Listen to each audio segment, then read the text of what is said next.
All right, to access the link to the form you created on Microsoft Fonts, just like this one here, what you need to do is to click on Collect Responses.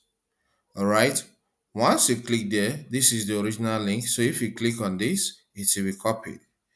But most cases, this original link is usually very long, or let's say long actually.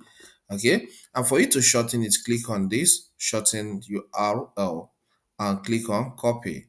So this link is copied. Let me share this on WhatsApp first. And for you to share it on WhatsApp, open your WhatsApp on your PC. Okay. All right, here my WhatsApp on PC is open, and let's say I want to share it to this person. All right, I'll click on the contact. Once it opens by this side, I'll click inside this chat area, Control V because I'm using Windows PC, and click on send. All right, so once this guy gets this from his end, he will be able to click on this form and answer the question or the survey.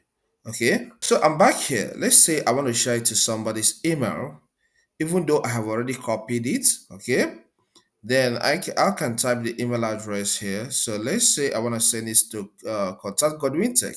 I'll click here and type his email address. All right, the email address shows on that. I'll click on it, and what will I do next? I will click on send. Okay, so he will get the link directly into his inbox. Okay, so there are still other ways to do this, but let's just go with this. So these are the options you can use. Maybe you want to embed it in a website. Okay, or you want to send to Facebook. Click on this, or X. Click on this and follow the on-screen guide.